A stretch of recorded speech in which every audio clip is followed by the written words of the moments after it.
속보입니다. 일본이 사상 최악의 자연재해 위기에 직면했습니다. 일본을 당장 떠나야 한다는 여론이 빗발치고 있습니다. 그러나 일본 정부는 명확한 대책을 내놓지 않고 진실을 숨기려고 쉬쉬하고 있습니다. 얼마 전 규슈 지역을 강타한 규모 7.1의 강진, 그리고 일본 전역을 집어삼킨 태풍 산산. 이 두 개의 재난이 겹치며 일본 열도는 그야말로 대혼란에 빠졌습니다. 일본 기상청은 28일 오후 3시부로 폭풍 특별 경보를 발령했습니다. 이는 기상경보 중 가장 높은 수준으로 생명과 재산을 심각하게 위협할 수 있는 극단적 상황에서만 내려지는 경보입니다. 태풍 산산의 중심 기압은 935헥토파스칼, 최대 풍속은 초속 50m를 기록하며 한반도에까지 피해를 남겼던 2022년 태풍 흰남노보다도 강력한 세력을 유지하고 있습니다. 이 거대한 태풍은 예상보다 매우 느린 속도로 북상하면서 일본 열도를 천천히 파괴하고 있습니다. 지난 48시간 동안 가고시마 지역에는 580mm의 기록적인 폭우가 쏟아졌고, 그 여파로 225만 명 이상의 주민들에게 긴급 대피령이 내려졌습니다. 강풍에 의해 유리창이 박살나고 신칸센 운행이 중단되면서 일본 전역에서 교통 대란이 발생했죠. 그러나 더 놀라운 것은 일본 정부의 태도입니다. 전문가들이 연일 대지진의 위험성을 경고하고 있음에도 불구하고 일본 정부는 실질적인 대책을 마련하기보다는 불필요한 걱정은 할 필요 없다는 식의 태도를 고수하고 있습니다. 이제 시민들의 불안은 걷잡을 수 없이 커지고 있습니다. 이게 일본이 자랑하는 재난 대응 시스템입니까? 우린 버려진 기분입니다. 가족이 오사카에 있는데 연락이 닿지 않아요. 정부는 아무런 조치도 취하지 않습니다. 태풍뿐만이 아닙니다. 규슈 앞바다에서 발생한 지진이 일본 사회에 또 다른 공포를 안기고 있습니다. 난카이 해곡 대지진과의 관련성이 제기되면서 전문가들은 향후 30년 내에 규모 9.0 이상의 대지진이 발생할 수 있다고 발표했습니다. 이제 문제는 일본이 과연 이 모든 위기를 감당할 수 있느냐는 것입니다. 우리는 일본이 세계 최고의 재난 대응 시스템을 갖춘 나라라고 알고 있었습니다. 하지만 이번 사태로 인해 그 신화가 깨지고 있는 것 아닐까요? 한편 한국은 어떻게 대응하고 있을까요? 사연 바로 시작합니다. 저는 BBC 특파원 리사 맥켄지입니다. 일본 도쿄에서 9년째 거주하며 이 나라의 질서, 정연함과 철저한 시스템을 취재해왔죠. 매일 아침 도쿄 시내를 걸으며 출근하는 일본인들을 보는 게 일상이었습니다. 길거리는 언제나 깨끗했고 사람들은 너무나 친절했으며 모든 가게의 서비스가 좋았습니다. 하지만 지난달부터 이 거리가 달라지기 시작했습니다. 일본 기상청이 난카이 해곡 대지진 발생 확률을 80%로 상향 조정했다는 소식이 전해졌죠. 시민들의 표정이 달라졌습니다. 출근길 지하철에서 휴대폰으로 지진 뉴스를 확인하는 사람들이 늘어났고, 대형 마트에는 생필품을 사재기하는 시민들로 북적였습니다. 일본은 지금 재난 속에 있습니다. 불과 한 달 전 규슈 앞바다에서 규모 7.1의 강진이 발생했습니다. 그 충격이 가시기도 전에 이번에는 태풍 사키가 일본을 강타했죠. 이틀 동안 600mm 이상의 폭우가 쏟아졌고 200만 명이 넘는 주민에게 대피령이 내려졌습니다. NHK 보도에 따르면 신칸센과 항공편이 대거 취소되었고 주요 도심은 사실상 마비 상태입니다. 이게 끝이 아닙니다. 일본 기상청은 후지산 분화 가능성에 대한 논의를 시작했습니다. 연구에 따르면 후지산이 분화할 경우 도쿄까지 화산재가 단 몇 시간 만에 도달할 수 있습니다. 철도와 항공, 도로 교통이 마비되고 2천만 명이 넘는 인구가 생필품 부족과 대기오염 속에서 생존을 걱정해야 하는 상황이 벌어질지도 모릅니다. 일본 정부는 공식적으로 대비책을 논의 중이라고 발표했지만 국민들은 불안에 떨고 있습니다. 역사는 우리에게 경고하고 있었습니다. 1707년 호에이 대지진 당시 난카이 해곡 단층의 파열은 후지산 분화로 이어졌습니다. 26m 높이의 쓰나미가 덮쳤고 일본 전역에서 산사태가 발생했죠. 전문가들은 이번에도 비슷한 상황이 발생할 수 있다고 경고합니다. 저는 도쿄역 앞에서 시민들을 인터뷰를 하기 위해 시내 한복판에서 현장을 직접 보고 있었습니다. 거리의 분위기는 평소와 다르게 편의점과 마트 앞에는 긴 줄이 늘어섰고 선반은 이미 텅 비었어요. 생수, 즉석식품, 방제 용품이 동이 났습니다. 시민들은 불안한 표정으로 휴대전화를 확인하며 재난 문자나 새로운 소식을 기다리고 있었습니다. 한 회사원은 매일 밤 지진 공포에 시달립니다. 아내와 아이들을 지방으로 피신시킬까 고민 중입니다. 라고 말했습니다. 교토 대학에 재학 중인 어느 학생은 수업이 중단되었고 기숙사에서도 불안해서 잠을 이루지 못합니다. 라고 했죠. 정부는 너무 늦어요. 우리는 어디로 가야 할지, 어떻게 대피해야 할지 모르겠어요. 편의점 앞에서 만난 50대 일본인 여성은 눈물을 흘리며 이렇게 말했습니다. 그녀는 30년 넘게 이곳에서 살았지만 이렇게까지 무력감을 느낀 적은 없었다고 합니다. 일본은 지진, 태풍 같은 재난이 잦은 나라지만 이번에는 정부의 대응이 유난히 더디다는 말이 곳곳에서 들립니다. 한편 오사카 공항이 현재 일본을 떠나려는 사람들로 대혼란에 빠졌다는 소식을 듣고 곧장 출발했습니다. 공항으로 가는 길, 창밖으로 보이는 도쿄의 거리는 평소와는 완전히 달랐습니다. 어둠이 내려앉은 도시에 불빛이 간간히 깜빡였고 일부 지역은 전력 공급이 중단된 듯 암흑 속에 잠겨 있었습니다. 도심의 편의점과 슈퍼마켓 앞에는 긴 줄이 늘어서 있었고 손에 가득 생필품을 쥔 사람들의 표정은 불안감으로 가득 차 있었죠. 경찰이 출동해 시민들을 진정시키려 했지만 이미 혼란은 걷잡을 수 없을 정도였습니다. 차가 공항에 도착하자마자 저는 처음 보는 광경에 놀라지 않을 수 없었습니다. 출국장을 가득 메운 인파, 바닥에 주저앉아 있는 승객들, 무거운 침묵 속에 들려오는 한숨과 절망의 목소리. 전광판에는 결항이라는 단어가 계속해서 떠오르고 있었고 직원들은 지친 얼굴로 승객들의 항의를 받고 있었습니다. 사람들의 표정에는 불안과 절박함이 교차하고 있었고 일부 승객들은 항공사 카운터 앞에서 격앙된 목소리로 항의하고 있었습니다. 저는 공항 한쪽 벤치에서 상황을 지켜보았습니다. 일본을 떠나려는 사람들의 흐름은 거세 보였고 특히 한국행 비행기를 찾는 사람들이 눈에 띄게 많았습니다. 검색해 보니 이미 한국행 항공권 가격이 천정부지로 치솟았고 대부분의 항공편이 매진된 상태였습니다. 몇몇 사람들은 한국으로 가기 위해 다른 도시를 경유하는 방법을 찾고 있었고 일부는 배편을 알아보며 출국을 서두르고 있었습니다. 죄송합니다. 하지만 한국행 항공권은 모두 매진되었습니다. 추가 편성이 있을지 확인해 드릴 테니 잠시만 기다려 주세요. 항공사 직원이 승객들에게 반복해서 안내하고 있었지만 사람들의 얼굴에는 조급함이 가득했습니다. 공항 내 일부 식당과 편의점에서는 음식과 물이 동이 난 상태였고 휴대전화 충전기를 찾아 돌아다니는 승객들도 많았습니다. 지금 일본을 떠나지 않으면 앞으로 며칠 동안은 발이 묶일 수도 있다는 공포감이 퍼지고 있었습니다. 그 순간 한 남성이 제 옆에 앉았습니다. 40대 초반쯤 되어 보이는 그는 깊은 한숨을 내쉬며 휴대전화를 만지작거렸습니다. 저는 자연스럽게 말을 걸었습니다. 한국으로 가시려는 건가요? 그는 저를 바라보다가 고개를 끄덕였습니다. 네, 저는 박선우라고 합니다. 재난관리 분야에서 일하고 있어요. 일본에서 프로젝트를 진행하고 있었는데 이번 사태를 겪으면서 더 이상 머무를 이유가 없다고 판단했습니다. 저는 그의 직업에 흥미가 생겼습니다. 재난관리 전문가시라면 이번 일본의 대응을 어떻게 보셨나요? 그는 피곤한 얼굴로 잠시 생각하더니 대답했습니다. 솔직히 말하면 저는 일본이 세계에서 가장 철저한 재난 대응 시스템을 갖춘 나라라고 믿었습니다. 하지만 이번 태풍과 지진을 겪으면서 그 신화가 깨졌어요.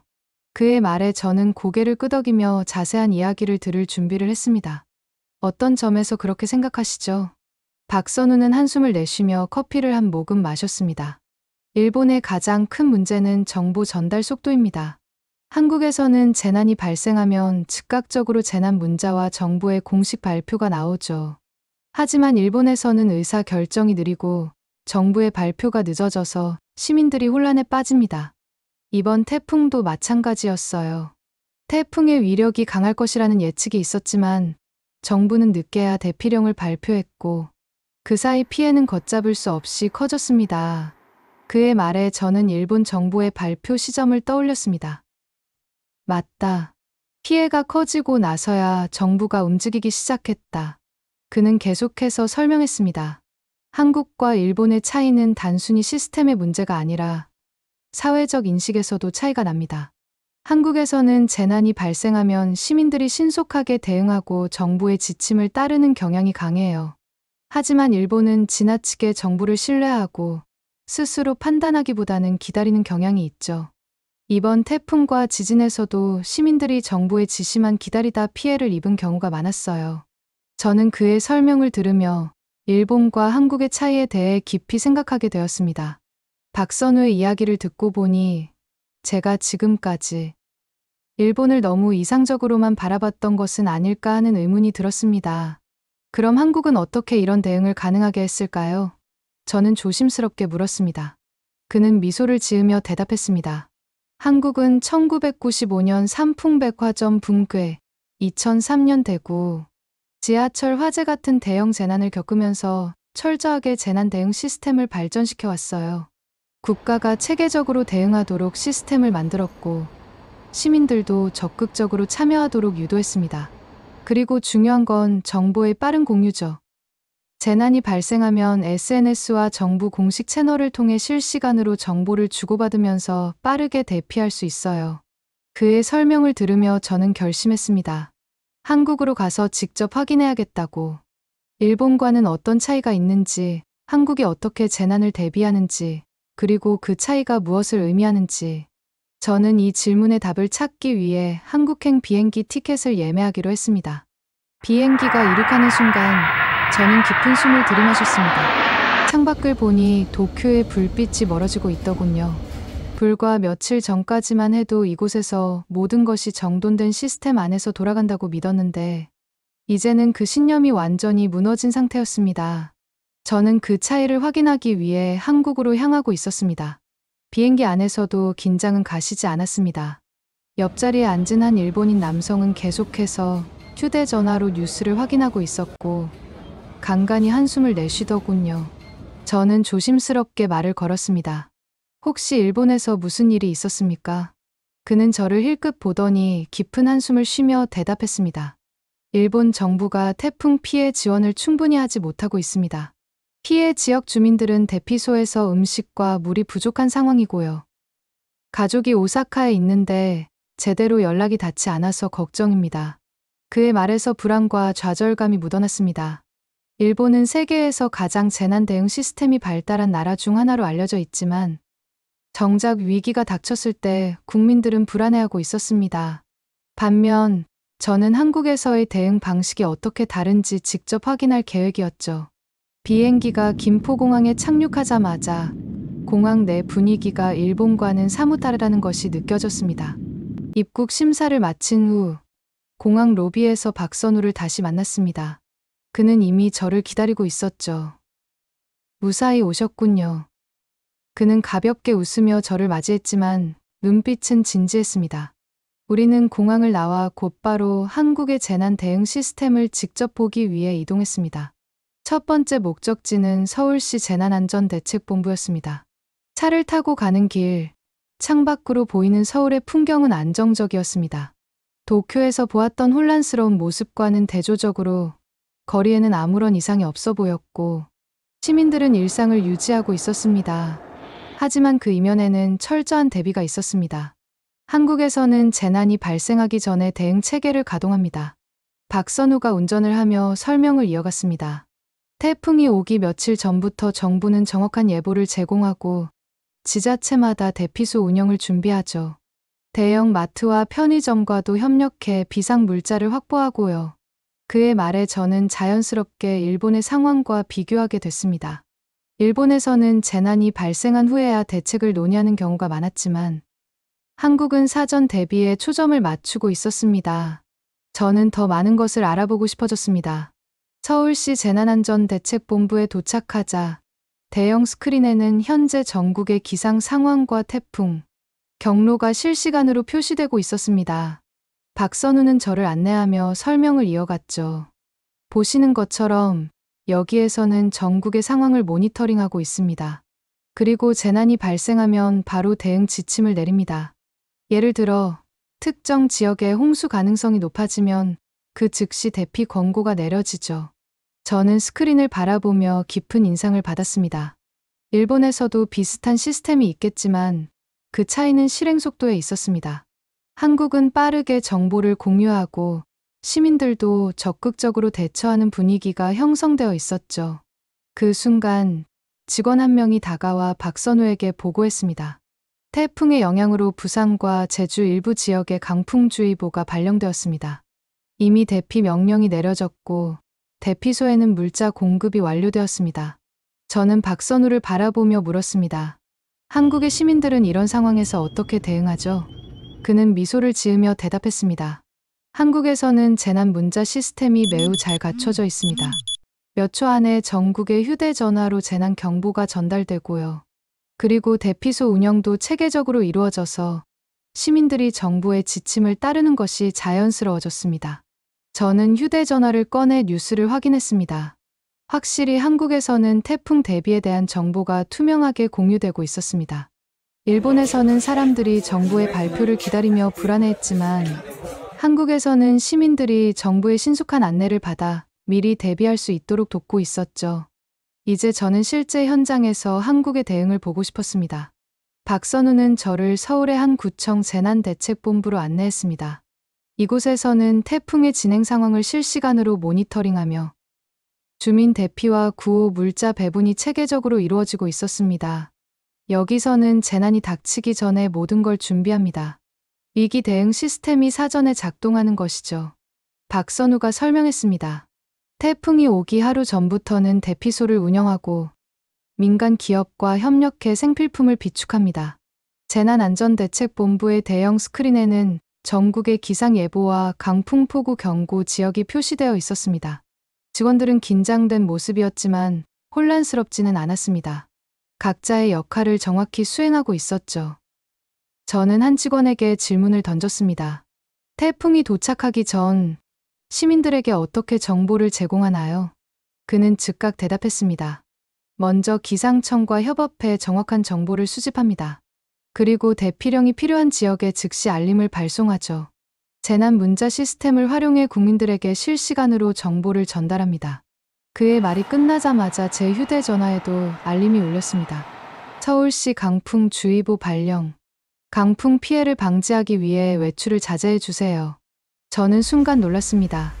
일본에서는 이런 경고 메시지가 다소 늦게 도착하거나 명확하지 않은 경우가 많았기 때문입니다. 이게 한국 재난 문자 시스템의 강점입니다. 박선우가 미소를 지으며 덧붙였습니다. 빠르고 정확하죠. 이런 메시지를 보면 즉각 대응합니다. 저는 이 시스템이 시민들에게 얼마나 유용할지 생각해 보았습니다. 일본에서는 재난이 발생하고 나서야 정부가 대책을 발표하는 경우가 많았지만 한국에서는 재난이 닥치기 전에 모든 대비가 끝나 있었습니다. 재난대책본부에서 나와 우리는 근처 대피소를 방문했습니다. 체육관을 개조한 이곳에는 벌써 여러 명의 시민들이 모여 있었습니다. 대피소 내부는 정리정돈이 잘 되어 있었고 구호 물자가 충분히 비축되어 있었습니다. 한쪽에는 의료진이 대기하고 있었고 구청 직원들이 시민들에게 편의를 제공하고 있었습니다. 저는 한 노인을 인터뷰할 기회를 가졌습니다.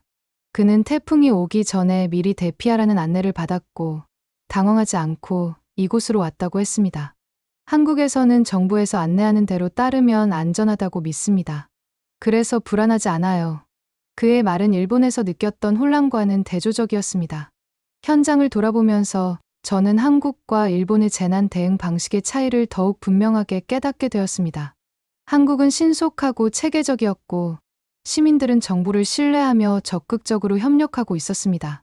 반면 일본에서는 시민들이 정보를 받기까지 시간이 걸렸고 정부의 발표를 기다리는 동안 혼란이 커지는 경우가 많았습니다.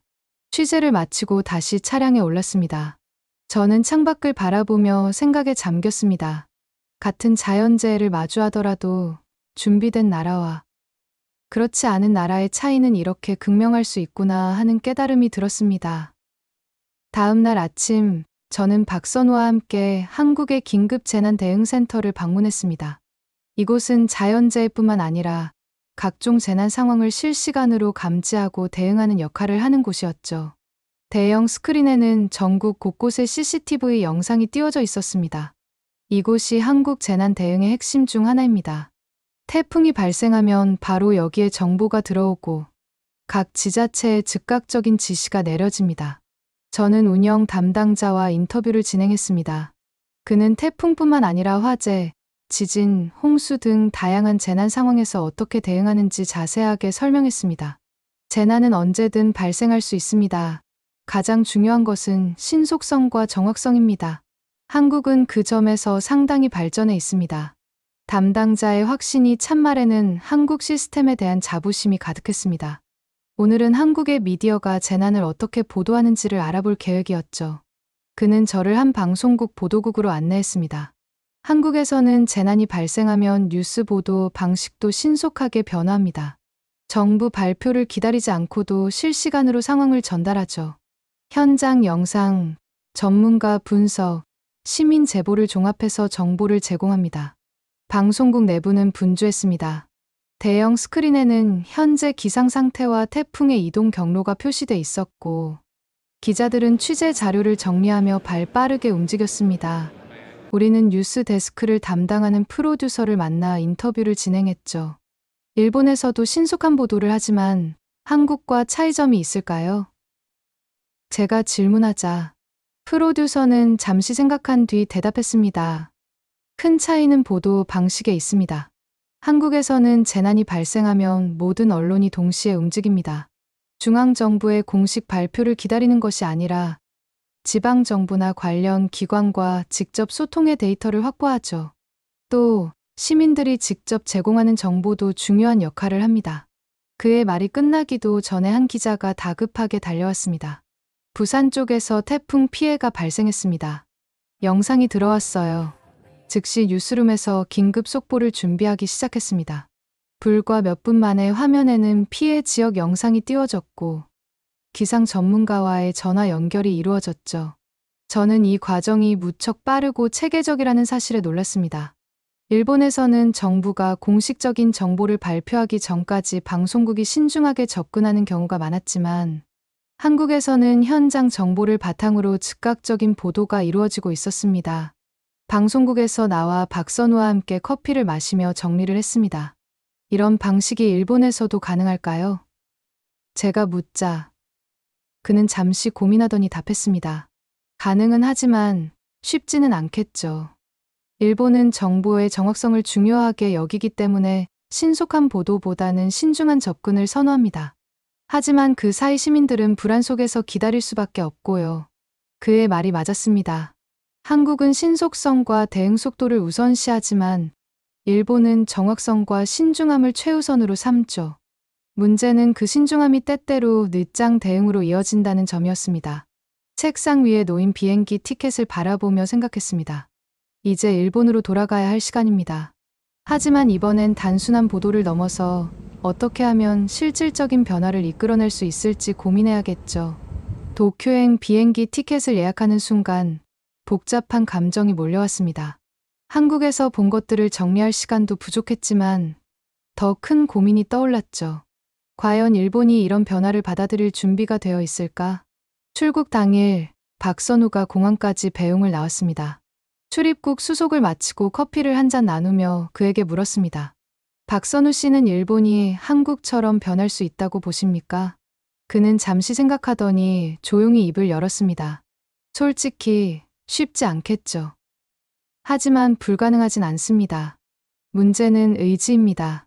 일본은 이미 오래전부터 효율적인 시스템을 갖추고 있었어요. 하지만 그 시스템이 낡아가고 있다는 걸 인정하지 않으면 변화는 어렵겠죠. 그의 말이 가슴에 와닿았습니다.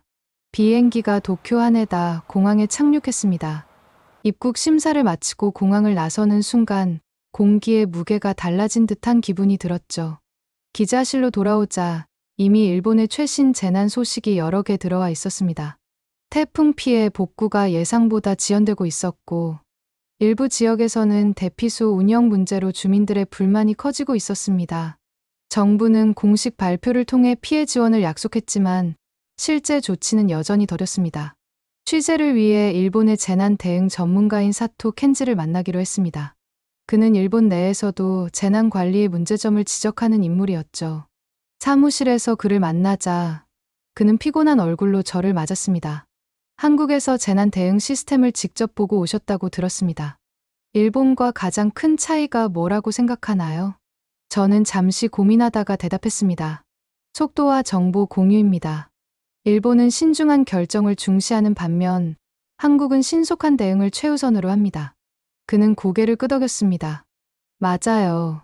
일본은 오랜 관료제 시스템을 유지하면서 신중함을 미덕으로 삼아왔습니다. 하지만 위기 상황에서는 신속성이 더 중요한 경우가 많죠. 정부가 결정을 내리기 전에 이미 피해는 발생하고 있습니다. 사무실에 도착하자마자 취재한 내용을 정리하기 시작했습니다. 태풍 피해로 인해 여전히 복구가 늦어지고 있는 지역이 많았고, 대피소 운영 문제도 해결되지 않은 상태였습니다. 정부의 공식 발표는 신중했지만 그 신중함이 시민들에게는 답답함으로 다가오고 있었습니다.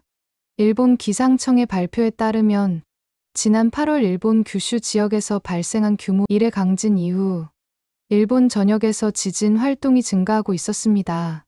전문가들은 향후 30년 내에 난카이 해곡 대지진이 발생할 확률이 80%에 이른다고 경고하고 있었죠. 도쿄로 돌아온 후 첫 취재는 기상청이었습니다. 난카이 해곡 대지진 발생 확률 80% 상향 조정 이후 일본의 대비 실태를 확인하기 위해서였죠. 현재 예측 시스템만으로는 부족합니다. 한 관계자의 고백이 충격적이었습니다. 한국의 지진 관측 시스템은 이미 AI 기술을 도입했다고 합니다. 박선우가 보여준 자료에는 놀라운 내용이 있었죠. 한국은 지진 발생 5초 만에 전국 모든 시민에게 경보가 발송됩니다. GPS 기반으로 실시간 위치를 파악해 가장 가까운 대피소 정보도 함께 전달되죠. 후지산 분화 가능성에 대한 대비도 달랐습니다. 일본은 아직도 육안 관측에 의존하고 있었죠.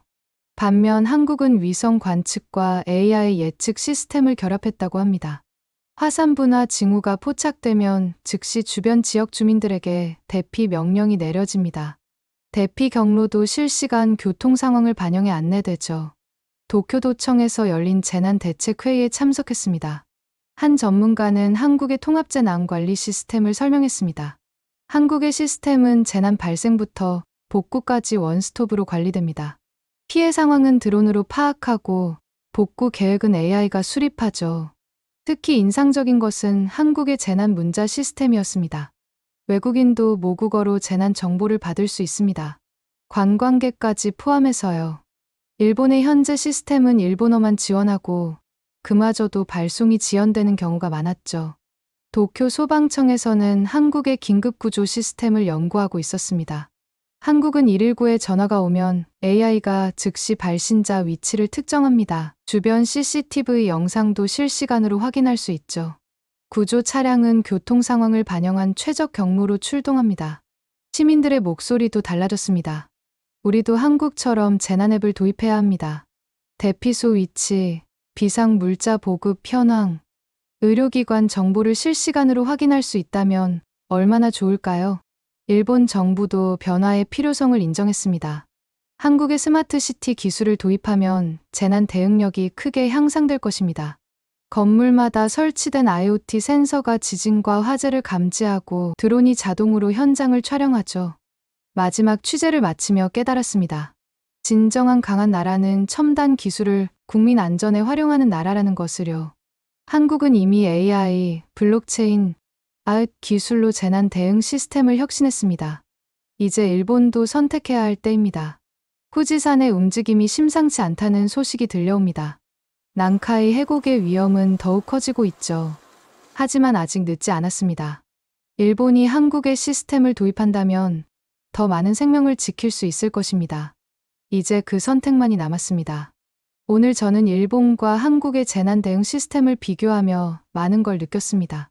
자연재해는 언제, 어디서든 발생할 수 있지만 우리가 어떻게 준비하고 대응하느냐에 따라 피해를 최소화할 수 있습니다.